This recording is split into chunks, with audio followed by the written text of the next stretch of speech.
Bom, pessoal, vou dar continuidade aqui ao análise de Hebreus, né, assim, trechinho por trechinho. Só dois avisos, tá? Primeiro eu queria falar pra vocês isso daqui, ó. Eu fiz a enquete aqui, tá? Então, final de semana, provavelmente eu vou fazer uma live teste pra testar esse negócio de curso de exegese, tá? Aí talvez sábado ou domingo, não sei ainda um dia, porque como minha vida aqui é meio imprevisível, é difícil eu determinar uma data certa. Mas provavelmente sábado, tá? Talvez amanhã, porque é um dia mais tranquilo, tá bom? Aí eu faço aí durante o dia, tá? Geralmente sempre depois do meio-dia. Talvez eu perto do meio-dia, não sei, tá? E só mais um avisinho. Como eu analiso assim esses... Eu tô analisando assim capítulo por capítulo de livros, eu costumo colocar em playlists. E às vezes eu coloco também vídeos que eu já tinha feito em outras épocas, mas que tem a ver com o assunto. Então quem quiser ver, para não perder algum ponto de algum livro... Ah, Ronaldo, você não falou, por exemplo, ali da mulher adúltera em João. Então vocês teclam aqui em playlist, ó, no canal. Ó, que é o canal Analisando a Escritura.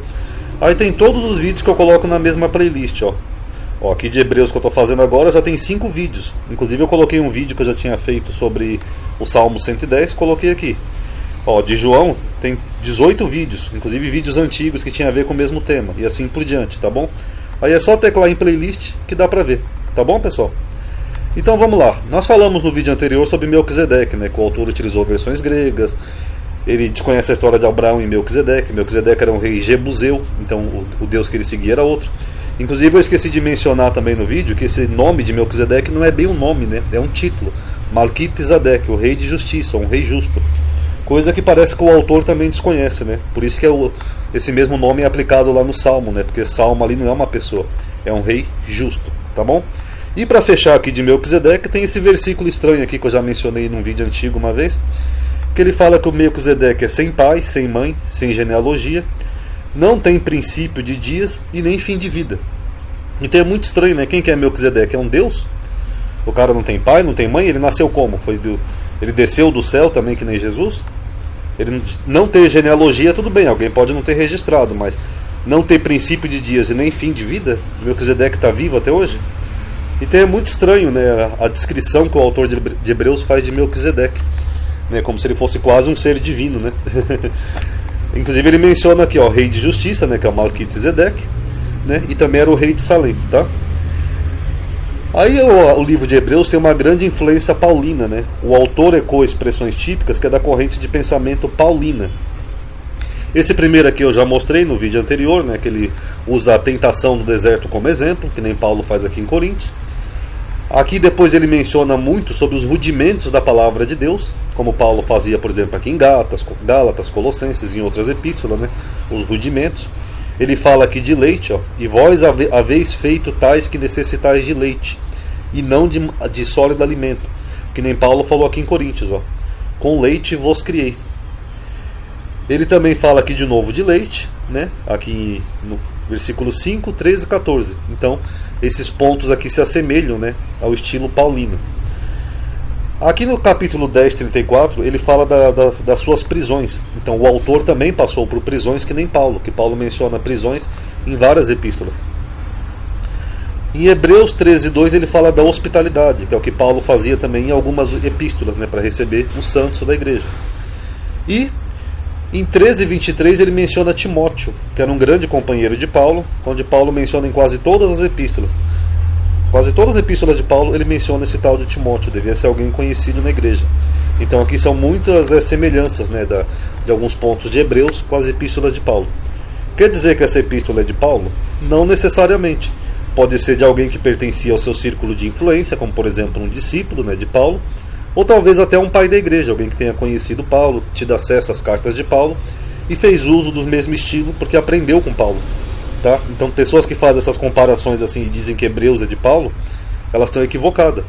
Pode ser alguém que pertencia ao mesmo círculo de influência, da corrente de pensamento. Sendo que nem as epístolas de Paulo são todas de Paulo, né? Eu já destrinchei elas naquela playlist para membros. O autor também fala aqui de doutrinas, né? O que dá a impressão que ele está escrevendo já para uma igreja já constituída.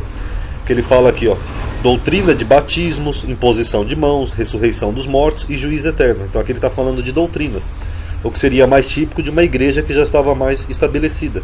Então essa carta de Hebreus ela pode ser um pouco mais recente, né, do que as pessoas pensam.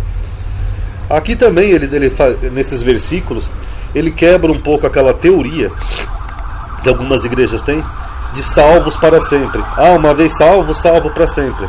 Que ele fala assim, ó, é impossível que os que já uma vez foram iluminados e provaram o dom celestial, fizeram participantes do Espírito Santo e provaram da boa palavra de Deus e as virtudes do século futuro e recaíram, ou seja, pessoas que alcançaram a graça e depois pecaram de novo, sejam outra vez renovados para arrependimento. O que ele está dizendo? Que se a pessoa cair, pecar, ela perde a salvação. Então quebra essa teologia de salvo para sempre. Em outro versículo ele diz algo parecido, ó. Quebrantada alguém a lei de Moisés, ou seja, se alguém descumprir a lei de Moisés, morre sem misericórdia, só pela palavra de 2 ou 3 testemunhas, ou seja, a pessoa ia ser julgada e morta segundo o autor. De quanto maior castigo cuidai vós, será julgado merecedor aquele que pisar o Filho de Deus e tiver por profano o sangue da aliança que foi santificado e fizer agravo ao Espírito da graça. O que ele está dizendo? Que se na lei de Moisés a pessoa pecasse e morria, que dirá então a pessoa que alcançou a graça de Cristo e cometeu algum pecado. Então isso quebra essa teologia que algumas pessoas têm de salvos para sempre. Perdoe um pouco minha voz um pouco fanha, pessoal. É que está andando um ar frio aqui em São Paulo ultimamente e eu tenho sinusite. Aí quando o ar esfria eu fico todo entupido, tá bom? Às vezes até para ler assim fica um pouco difícil. Aí ele fala aqui de mudança na lei, né? Ele fala que se a perfeição fosse pelo sacerdócio levítico, lá de Levi, que necessidade havia de outro sacerdote se levantasse? Eu não sei de onde é que o autor tirou isso, né? Porque Deus nunca falou que ia levantar um outro sacerdote, né? Segundo a ordem de Melquisedeque. E não fosse chamado segundo a ordem de Arão, aí ele fala, mudando-se o sacerdócio, necessariamente também faz-se mudança na lei. Alguns acham que isso aqui é um adendo posterior ao livro, tá? Esse capítulo 7. Só que na aliança de Jeremias, lá, quando Deus prometeu uma nova aliança, que é do que o autor de Hebreus está falando, Deus não falou que ia mudar o sacerdócio ou a lei. Ele falou que ia colocar a lei dele no interior e escrever no coração. Ó, vocês podem ver Jeremias 31, 33. Ó. Porei a minha lei no seu interior e a escreverei no seu coração. Então de onde que o autor tirou que teria necessidade de ter um outro sacerdócio e uma mudança na lei? Tanto que essa passagem aqui de Jeremias é o mesmo que o autor de Hebreus cita. Eis que dias virão que farei uma nova aliança com a casa de Israel e de Judá, não como a aliança que fiz com seus pais, etc. Aqui, ó. E porei as minhas leis no seu entendimento. Ele não está falando de mudança de lei. E no seu coração escreverei. Então de onde é que ele tirou aqui que teria que ter um novo sacerdócio, segundo a ordem de Melquisedeque? E de onde é que ele tirou que teria que ter mudança na lei? E é curioso, né, que Daniel falou, né, lá de um chifre pequeno, né, que seria o que os cristãos acham que é o anticristo, mas na verdade é uma referência a Antíoco Epífanes, ou seja, um homem mau, vil, né, que ia proferir palavras contra Deus, ia destruir os santos do Altíssimo, e que esse homem ia tentar mudar os tempos e a lei. Ou seja, isso seria uma atitude de um arquétipo de que os cristãos entendem como anticristo, e não de Cristo.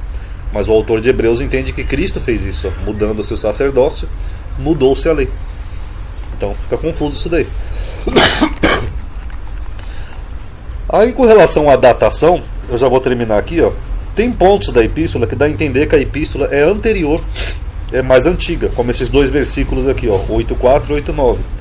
Em 8.4 ele fala assim, ó, se ele estivesse na terra, que também é uma frase bem confusa do autor de Hebreus, alguns acham até que para esse autor Jesus não passou pela terra, mas pode ser mais de um autor que tenha editado a epístola, nem tampouco sacerdote seria, havendo ainda sacerdotes que oferecem dons segundo a lei.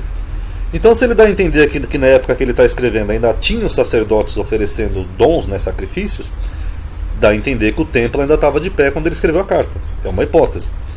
Já que em 9.9 ele fala assim, ó, que é uma alegoria para o tempo presente em que ele está escrevendo a carta, em que se oferecem dons e sacrifícios, quanto a consciência não pode aperfeiçoar aquele que faz o serviço. Então ele dá a entender que na época que ele está escrevendo ainda haviam sacrifícios. Então alguns acham que por isso essa epístola seria mais antiga. Mas em outros versículos ele dá a entender que a epístola seria mais recente. Ele fala assim, ó, não deixando a vossa congregação. Então já tinha uma congregação na época, a igreja, como é costume de alguns. Então se já estava tendo uma apostasia, provavelmente isso é pós a queda do templo de Jerusalém. Em outro versículo ele fala assim, ó, lembrai-vos dos vossos pastores. Então se já tinha pastores, já tinha uma eclesia, já tinha um corpo eclesiástico, o que também já seria uma coisa pós anos 70.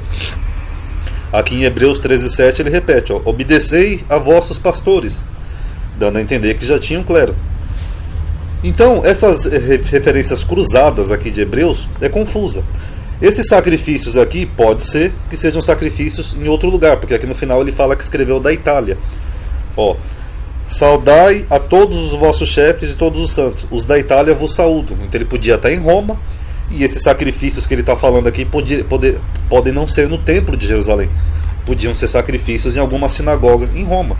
Então esses sacrifícios que ele está falando aqui da lei, pode ser isso. É uma hipótese que jogaria essa carta mais para frente, porque o autor menciona aqui já uma apostasia, pessoas deixando a congregação, pastores, né, como se já tivessem um clero. Então essa carta seria mais recente. Inclusive essa referência aqui de Roma também é uma referência cruzada com aquela hipótese lá que eu acho que o professor Sabino comentou, de que essa epístola seria de Clemente de Roma, de alguém que estava em Roma. Então também é uma hipótese, tá bom? Agora, deixa eu ver se tem um pouquinho, acho que já dá quase para finalizar. Não, eu vou fazer outro vídeo que é melhor, senão vai ficar muito comprido esse. Aí já dá para finalizar Hebreus, tá bom? Paz a todos.